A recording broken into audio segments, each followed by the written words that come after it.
I mean, you know, there have been massive mistakes made. I mean, that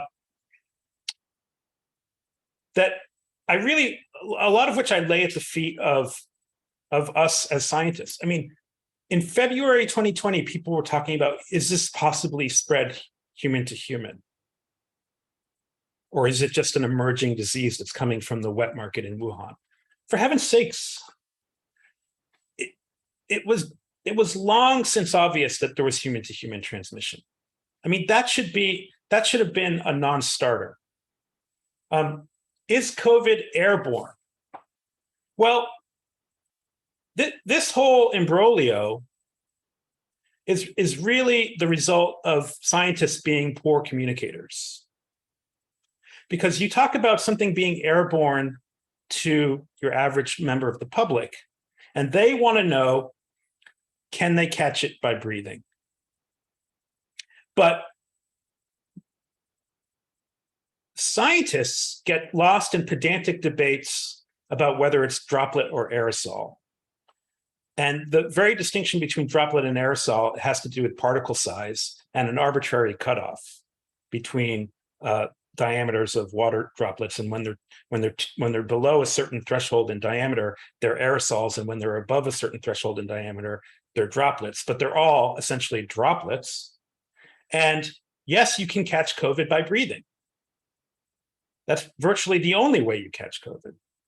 And so we lost months where people could have been masking up, bickering amongst ourselves whether COVID was airborne, because the people who said it wasn't airborne were saying, well, it's a droplet. But the message that to the public should have been, you catch COVID by breathing other people's sneezes and coughs and, respiratory droplets, from speaking and even from tidal breathing.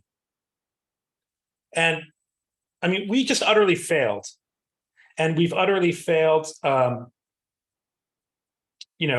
masking. We've utterly failed on convincing people to vaccinate. I think there's kind of a consensus now that we kept schools closed for too long, K through 12. That's not obvious to me, based on all the data we have on the role that children do play in transmission of COVID. No thank you to Emily Oster and colleagues for chumming the waters of that debate. And I mean, I think we need to do better at communicating basic science to the public. And I think the pandemic has been exacerbated as a result of that failing. I want to just mention one particular thing that's kind of a burr under my saddle, and also just the more general concept that, the particular burr under my saddle is, I saw something about, someone was talking about marginal life expectancy. And the idea was, and I said, well, that's not really a term that we use in technical demography, so tell me what you mean by that. And the idea was, well, there were 700,000 COVID deaths, at the time in the United States, and those affect life expectancy. But for everyone who's still alive, like now, our life expectancy is unaffected because those deaths are baked into the cake, and we're not, subject to those forces of mortality. And so, and I mean, that just assumes ipso facto that COVID is over and that there's going to be no more COVID deaths, and therefore, marginal life expectancy, as this person was calling it, is unaffected. But we've seen since that time that there have been another 300,000 COVID deaths, and they just keep coming.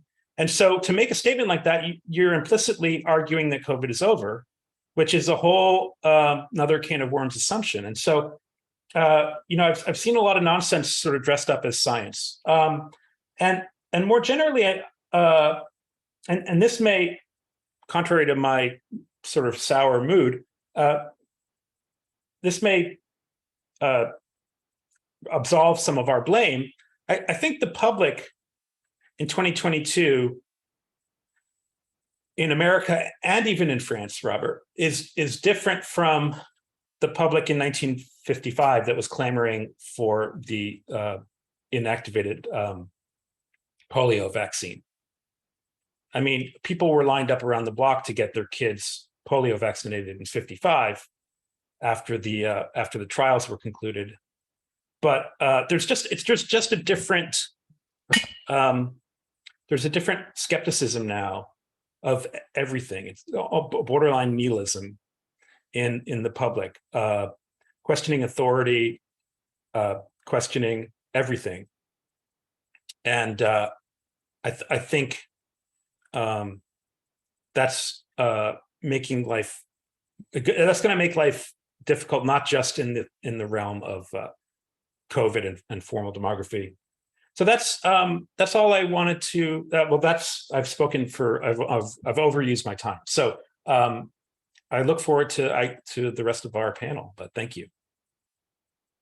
Okay, this is great. Well, I'd like to thank all our panelists who've really covered the whole horizon, I think, of issues. And let's open it to question and comment from the workshop participants.